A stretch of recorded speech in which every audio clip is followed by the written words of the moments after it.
Welcome to Chapter 31, Post-Cold War America. The 1990s began as a decade of promise.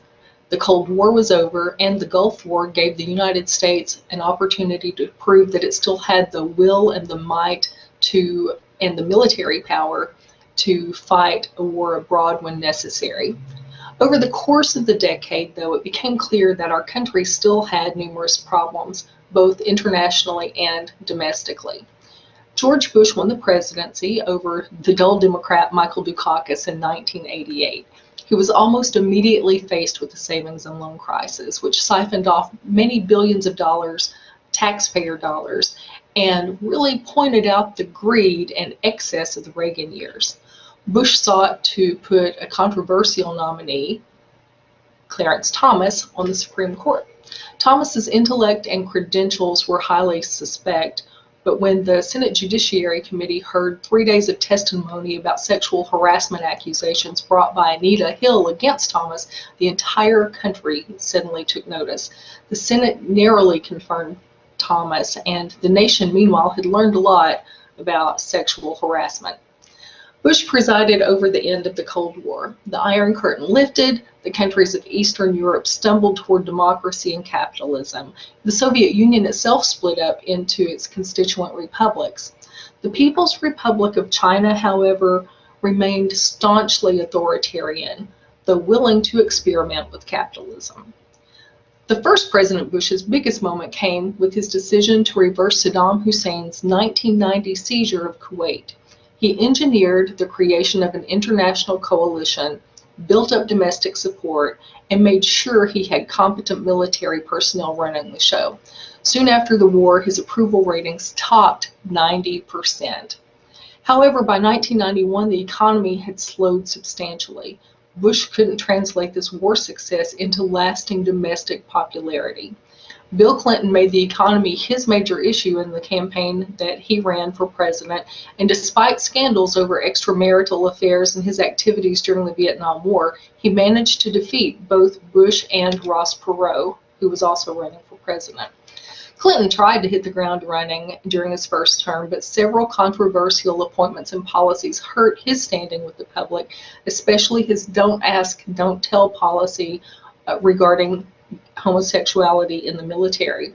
He pushed Congress to pass the National Health Insurance Plan, but in the end, a coalition of insurance companies, doctors, and other opponents led to the plan's demise. The people punished him in 1994 by electing a Republican House of Representatives. As his presidency continued, Clinton was continually plagued by scandals and allegations of impropriety. Clinton did have some foreign policy success, though. He presided over the signing of a historic accord between Palestinians and Israel. He was instrumental in helping to stop the fighting in Bosnia. The 1990s also saw substantial demographic and cultural changes. The nation was getting older, causing some to worry about the future of Social Security. Also was more diverse from immigration, causing some to worry about the cost and the implications of immigration. On the cultural front, the nation had to examine many issues, including that of political correctness on campuses and extremes in art.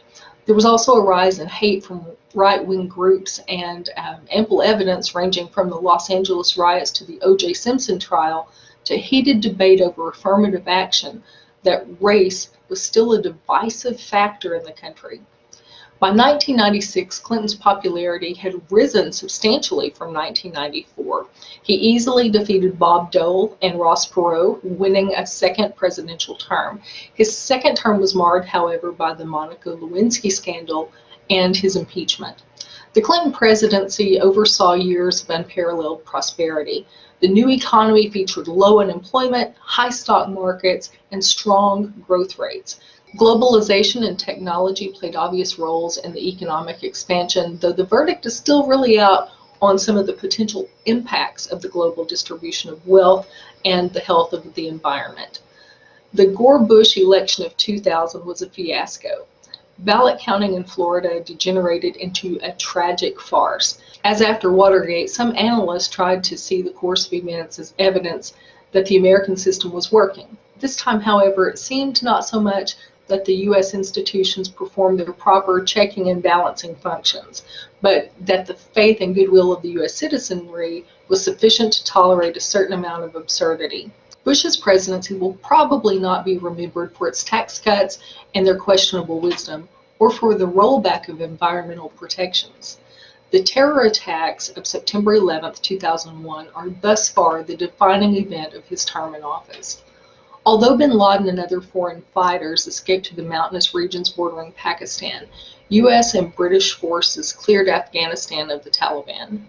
Bush and his administration then turned their attention to Iraq. After a difficult time of Bush convincing the UN and the American people of the necessity to attack Iraq, by April of 2003, Saddam Hussein's government had been toppled by American and coalition forces. However, the war dragged on, and as of 2010, U.S. forces were still in the country. In 2008, Barack Obama and the Democrats won the presidency again by a large margin. However, once in office, the Obama administration was faced with mounting problems. The bad economy loomed large over the United States and eventually turned into an international phenomenon. Congress and the administration battled the recession with bailouts to the big three automakers, also TARP and the American Recovery and Reinvestment Act. Obama also pushed for healthcare reform in his first year, connecting it to the growing deficit. In foreign affairs, there were also huge challenges for the Obama administration. As the Iraq War continued, a surge was implemented in Afghanistan. Iran continued to taunt the world with the development of possible nuclear weapons, and North Korea, too, flouted international law by continuing to develop nuclear weapons. The Israel-Pakistan dispute rolled on, and the Obama administration grappled with all these problems. They also tried to offer up international community a less belligerent foreign policy stance than the previous administration.